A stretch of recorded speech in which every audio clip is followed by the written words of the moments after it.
I have been playing a lot of Marvel Rivals with my good buddy Tavin Bothel. Oh yeah, so much so to the point where I'm like, hey man, we gotta chill out because I'm wasting too much time playing this video game right here. Oh, it's not a waste though. It is a waste. It is a waste. When you have life goals, when you got things you got to get done, content to be made, money to be made. You still got to play video games as per what we do here. So if you're gonna play something, this is the best time to play Marvel Rivals. But we've been talking about Marvel Rivals for the last 4 weeks in a row. So like, how much more can we talk about Marvel Rivals? Granted, this week we could talk a little bit more because there was a new update, new characters, new maps, new season of competitive. It's just one map. Well, I mean, it's just the one like new actual 6v6 map. There's a free for all mode that you can play now. The Doom match or whatever. I did a whole 30 seconds of that. Got killed by a Penny Parker camping in a building and then turned it off. Oh my god! I ran into one of those last night. I wanted to knock out the challenges while I was because I wasn't able to really play yesterday. So at work, while I was waiting for people to bring me their paperwork and stuff at the end of the night, I loaded up the portal and played some Doom match and knocked out some of those challenges so I can progress on the battle pass. Indeed, yeah. So it is nice to see Marvel Rivals elevated to a point of, okay, this is what a real season looks like from us. You had the launch season 0 happen. You got to get familiar with the characters, get familiar with the game modes, see what we're doing here, understand how we're delivering battle passes and so forth. I thought the first battle pass was bad. I did not think it had a lot of interesting cosmetics in it at all.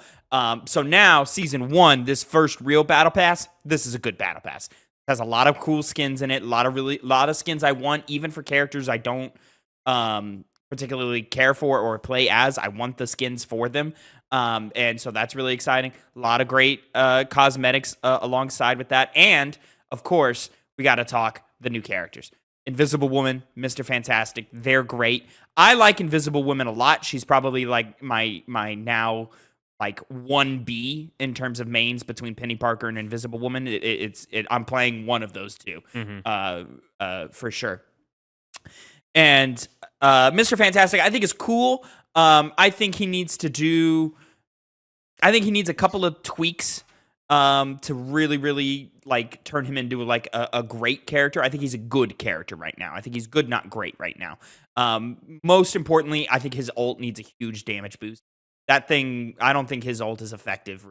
Well, I think it's pretty easy to avoid. I think even if you are in the middle of it, it's not that scary. If you have healers who are just doing their base healing,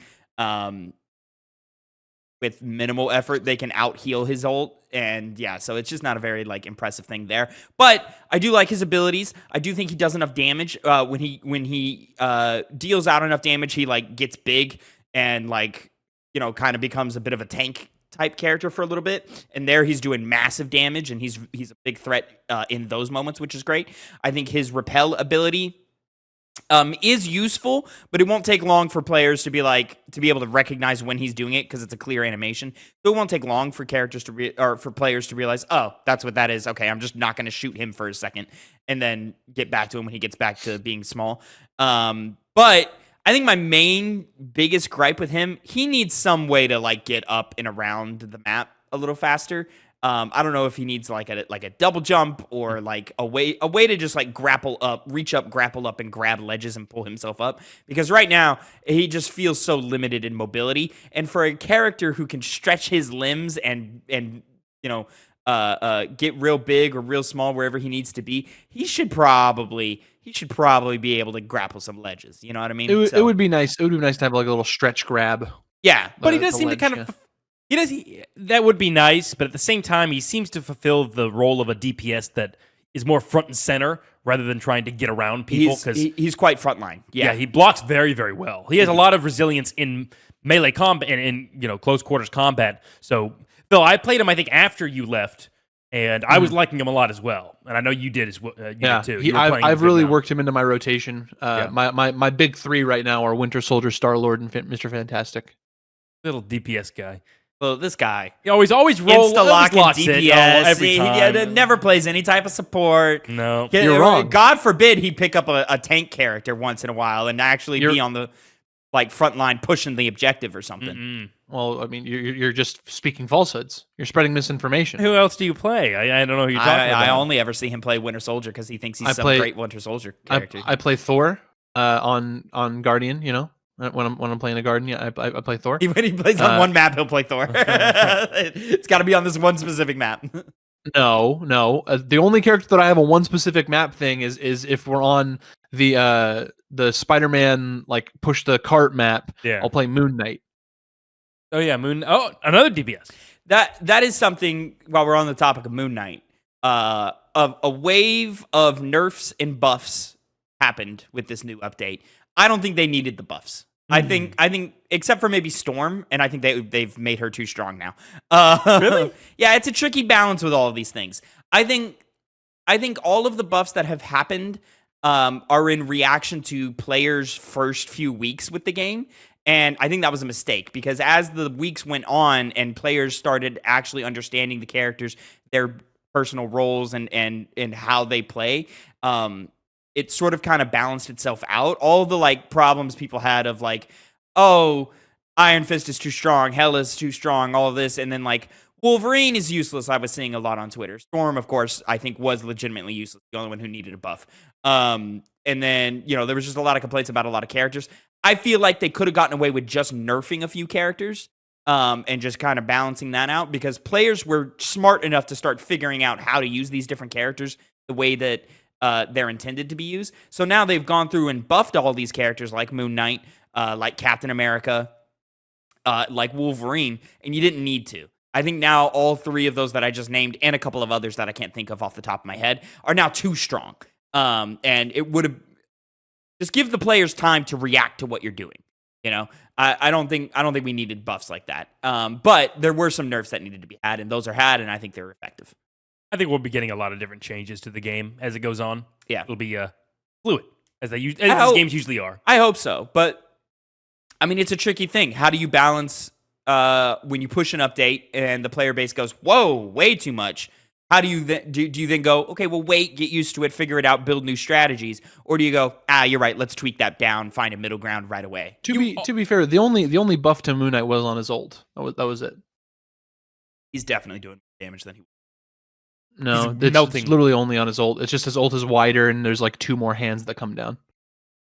He feels so much more dangerous than he did. But they also didn't even need to do that for his ult. His ult would just like come out and he'll just catch you by surprise and kill you quickly. I to be perfectly honest, I do get frustrated at getting killed by Moon Knight, but it's one of those things where it doesn't really bother me because then I'll turn around and I'll do the same thing on Moon Knight. Yeah. So see, that's the thing. He's a Moon Knight player. I just gotta go play Moon Knight apparently. Yeah. So maybe you give it a try and then you'll see.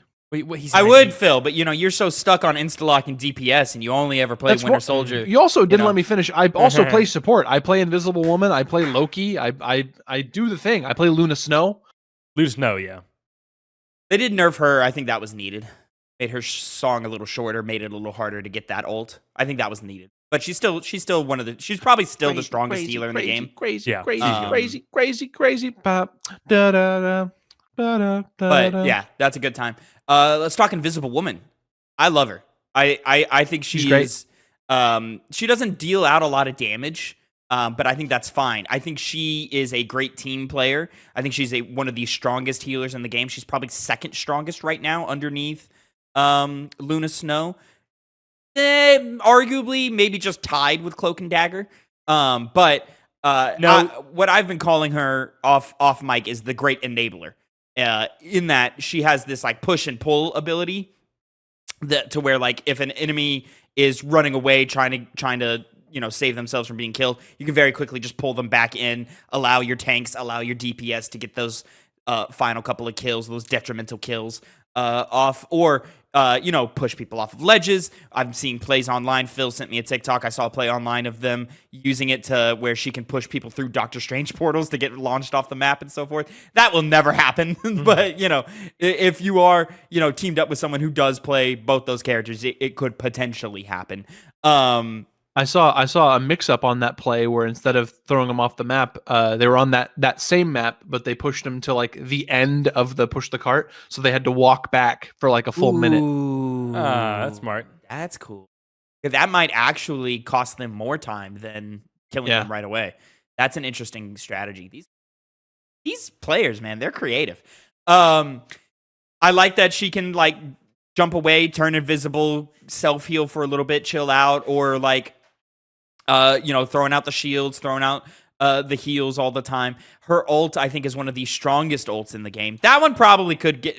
I don't know if we need to figure out like maybe make it a little smaller, make it a little harder for her to get. But that's a strong ult. Like that's one that like if players are inside that ult, it's hard to kill them. It's like you're probably just not gonna kill them unless you have a strong counter ult to it. You know what I'm saying? It is, but it's more just like.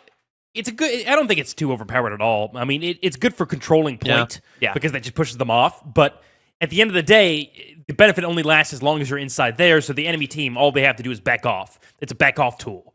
Yeah, they can just get out of range. It's also one of those things where like you don't want to touch ults too much because like that's your ultimate, right? It's supposed to be the strongest ability you have. Yeah, and I think she dies very easily compared to other people. So. To that point, I feel like it kind of makes sense that she has at least, a pretty damn good ult that doesn't kill people either. It just the worst thing it does to enemies is slow them down. So yeah, and I love her. I love her AOE attack. For us, it's on the L1 left bumper. Oh yeah, where she just throws out just an orb of damage. We are now at a point where we have so many characters who throw out colorful orbs. And AOE effect type things to where it's a little bit to use a coin term from girlfriend reviews, it's a little bit diarrhea Christmas lighty, where there's just so much on screen you're not exactly sure what's happening anymore. There's a lot of just orbs and circles and floor plans and stuff, between Invisible Woman, Cloak and Dagger, Moon Knight, Penny Parker. All these guys have a lot. There's a lot going on. Yeah, there is. Yeah. The only thing that I have an issue with is the fact that there's two white blonde women that look too similar. They both throw out orbs. Invisible Woman and Cloak. Yeah, they look way too similar. It's not Cloak, Dagger. It's Dagger. Whatever. They're different. Sure. Cloak's a black man and Dagger's a white woman. Yeah, but you're gonna shorthand it as Cloak every time because it's a smaller word, and everybody's gonna know what you're talking about. Anyways, yeah, between those two, there have been several times where I'm like, oh, I got their Invisible Woman, and Phil's like, they don't have one. And I go, what? I just killed her. You go, no, that's Cloak and Dagger. Right, and I went, oh, you're right, it is. Yeah. Very, very similar. They have the same build. They're both blonde. They're both white women. They wear the same clothes. Like, what are we doing here? Yeah. But we're having fun with it. We like the new characters so much, Tavin. We got the first family skins. I got one for Mr. Fantastic, and you got the one for Invisible Woman. Yeah, we both had enough of the little blue currencies to get the alternate skins for them, which is basically just their OG classic blue and black skins. They come with white and blue, which I think are also great skins. That are great. So yeah, I jumped into the battle pass. I'm working my way through that. I find the battle pass frustrating to navigate through. I don't like that it's like, so it's broken up into pages, right? And on that first page, they'll give you like a skin right away, and then there's a skin at the end of that page. And to get that skin, you have to clean the page up, and I don't like that. Just let me pick what I want, right? And then they also, I kind of understand it because even Helldivers, which I think has the best battle pass system, like page 2, page 3, you got to like unlock certain number of currencies or get it in the terms of Helldivers. You have to unlock enough points above that page to unlock that page. But with Marvel Rivals, you just have to earn a certain amount of currency or whatever for it, which I think is weird. I continue to say I think the Battle Pass system in Marvel Rivals is a huge step down from other versions of the Battle Pass in modern games. Like this feels like several years ago when we were still kind of figuring out what made battle passes work. We know what make battle passes work now, and this isn't it. I think the battle pass. I honestly like it. Yeah, it's one of the only ones I've actually bought myself. I think Helldivers 2 is interesting more so in the sense it's just free for everybody to do, and Well, all you the have to do first one is, but yeah, but that's like a pretty big bulk just for people who want to start out the game. Yeah. Like me, for example, I haven't played as much as you guys have, and that's carried me through each time I boot up that game. I always have something to look forward to. Yeah. And Marvel Rivals, it's a bit slower of a crawl, and it's without the battle pass if you just like gain currency, but it is possible, Well, as well as That's the also my Helldivers problem too. with Rivals is there is nothing for the free-to-play player. You have to buy something, which is fine because it's a free-to-play game and you get all the characters at launch. I think that's a bare minimum thing. But as far as comparing battle passes, they just keep putting they put just a few too many barriers in my way for me chasing what I want. I don't want to go through and unlock a bunch of sprays for characters I don't use to get to a skin 3 pages down. You know what I mean? Like that's not an effective way to do things for me. I also don't think they put enough currencies in the battle pass. And yeah, there's just not enough. There's not enough. Like the carrot at the end of the stick is too far away. It's clearly out of my grasp, not like just out of my grasp. You know? yeah. And especially now that I've spent money on your battle pass. I mean, I haven't. I used my PlayStation Stars, but effectively, I've spent money on. I got those star points by buying games, so I've effectively spent money on your game now. Why can't I unlock this fucking Rocket the Raccoon skin? Why? Why do I gotta buy 4 fucking sprays for characters I don't use to get this Rocket skin? Why? I got the Grind. Rocket skin. Let me get the Rocket skin. Just let me have the Rocket skin. You know.